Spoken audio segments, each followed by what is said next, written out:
आज मैं आपसे जो बात कहने जा रहा हूँ, इसमें ना संसद में चर्चा हुआ है, ना विधानसभा में चर्चा हुआ है, ना किसी हाईकोर्ट में चर्चा हुआ है, ना कि सुप्रीम कोर्ट में चर्चा हुआ है, कोई नहीं बोलता है इसमें।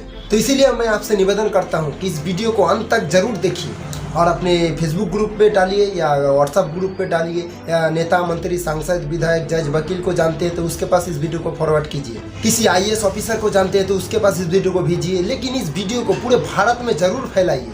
भारत का संविधान में कुल 22 पार्ट है, पार्ट 1 से लेकर 22 तक सारे पार्ट पे चर्चा होता है, लेकिन पार्ट 2 में चर्चा नहीं होता है। पार्ट 2 कहता है सिटीजनशिप। इसमें आर्टिकल 5 से लेकर आर्टिकल 11 तक 7 आर्टिकल है, जिसमें आर्टिकल 5 में कहा गया है कि देश आज़ाद हुआ है, इस समय जो भारत में लोग रह रहे हैं वो भारत का नागरिक कहलाएंगे। लेकिन आर्टिकल 11 में कहा गया है कि सांसद एक कानून बनाएगा और नागरिकता को परिभाषित किया जाएगा। याद रखिए, नागरिक नहीं, नागरिकता, सिटीजनशिप।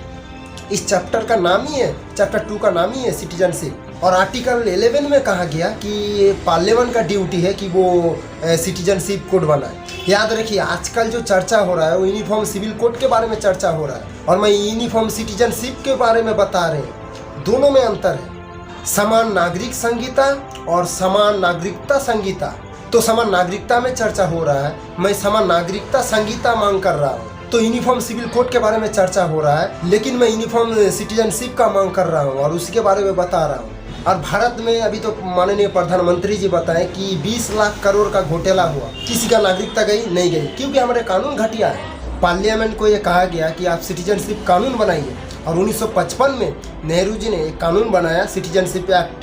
लेकिन वो कानून इतना महा घटिया है, आज तक किसी ना बलात्कारियों का नागरिकता गई, ना किसी भ्रष्टाचारियों का नागरिकता गई, ना किसी गैंगस्टर का नागरिकता गई, ना किसी ड्रग स्मगलर का नागरिकता गई। और कानून कहता है, ये हमारे कॉन्स्टिट्यूशन भी कहता है कि जिससे अपराध भी रुके और भ्रष्टाचार भी रुके।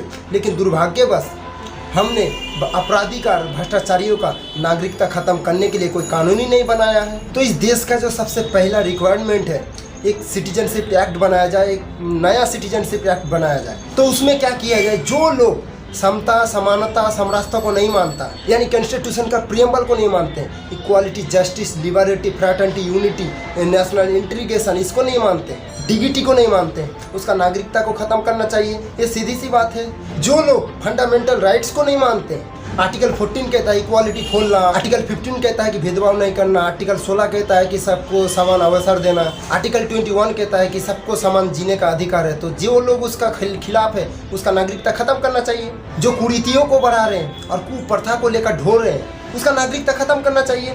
हलाला जैसा कुरीति, मुतहर जैसा कुरीति, मिसियार जैसा कुरीति, तहरोज जैसे कुरीति जो लोग लेकर आगे बढ़ रहे हैं और जो उसका समर्थन कर रहे हैं, उसका नागरिकता खत्म करना चाहिए। भारत में 50% समस्या का मूल कारण है भ्रष्टाचार। तो जो लोग भ्रष्टाचार करे उसका नागरिकता खत्म होना चाहिए।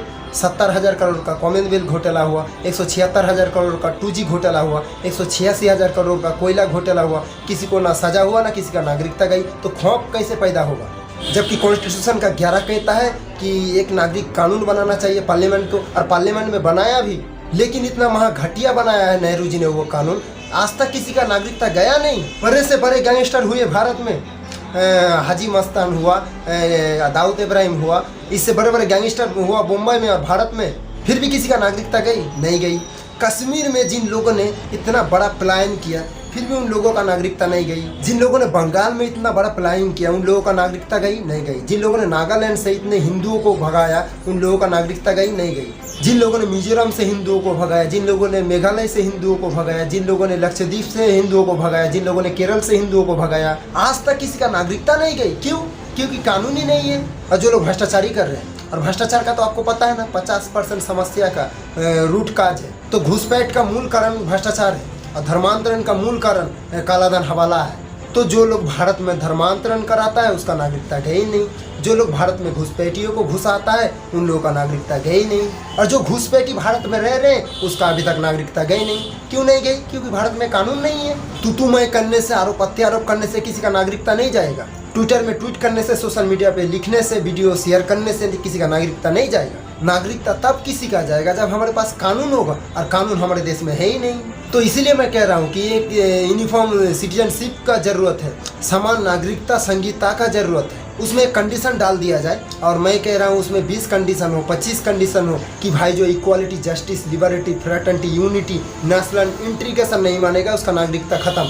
जो आदमी समता, समानता, समरसता को नहीं मानेगा, राष्ट्र प्रथम नहीं मानेगा, वंदे मातरम का विरोध करेगा या भारत माता की जय नहीं बोलेगा, उसका नागरिकता खत्म होगा। जो आदमी हलाला, मुतियार, मिसियार, कुरीति को आगे बढ़ाएगा उसका नागरिकता खत्म होगा। जो आदमी कालाबाजारी करेगा या मिलावटखोरी करेगा या जमाखोरी करेगा या नशा तस्करी करेगा या मानव तस्करी करेगा उसका नागरिकता खत्म। देखिएगा कानून बनते ही खौफ पैदा हो जाएगा।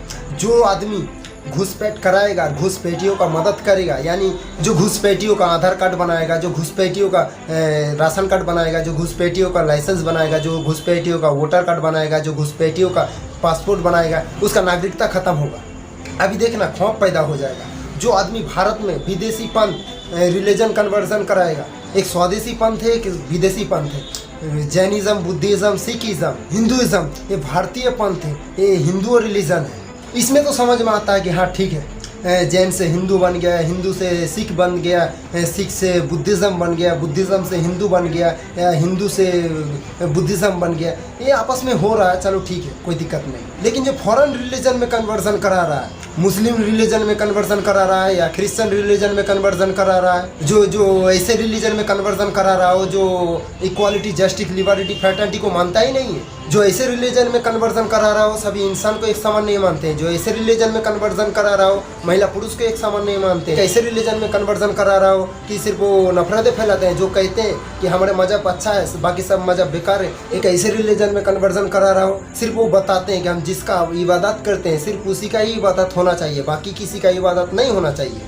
तो ऐसा रिलीजन कन्वर्जन जो करा रहा है उसका नागरिकता खत्म होना चाहिए, उसमें लिखा हुआ रहना चाहिए, जो कानून बने। और ऐसे ही जो लोग कन्वर्जन कराने में मदद कर रहा है, चाहे वो गेम बनाकर कर रहा हो या बाइक उपलब्ध करके कर रहा हो या किसी भी प्रकार का मदद कर रहा हो रिलीजन कन्वर्जन करने के लिए, उसका नागरिकता खत्म होना चाहिए। जो लोग महावाद, नक्सलवाद फैला रहे हैं और जो लोग महावाद, नक्सलवाद कर रहे हैं उसका नागरिकता खत्म होना चाहिए। जो लोग भारत में सर तन से जुदा का नारा लगा रहे हैं उसका नागरिकता खत्म होना चाहिए। जो लोग भारत में आतंकवादियों का मदद करता है या सिल पर सिल का काम करता है या अलगाववादी का मदद करता है उसका भारत में नागरिकता खत्म होना चाहिए। जिसके पास करोड़ों की बेनामी संपत्ति मिले या काला धन मिले या ऐसरिक संपत्ति मिले उसका नागरिकता खत्म होना चाहिए। मैं कहता हूँ एक कानून, सिर्फ एक कानून भारत में ऐसा काम करेगा ना कि लोग भारत विरोधी काम करने से या मानव विरोधी काम करने से उसके मन में अंदर इतना खौफ बैठ जाएगा ना कि सज़ा भी होगी और नागरिकता भी खत्म होगा। वो तो भारत में रहेंगे,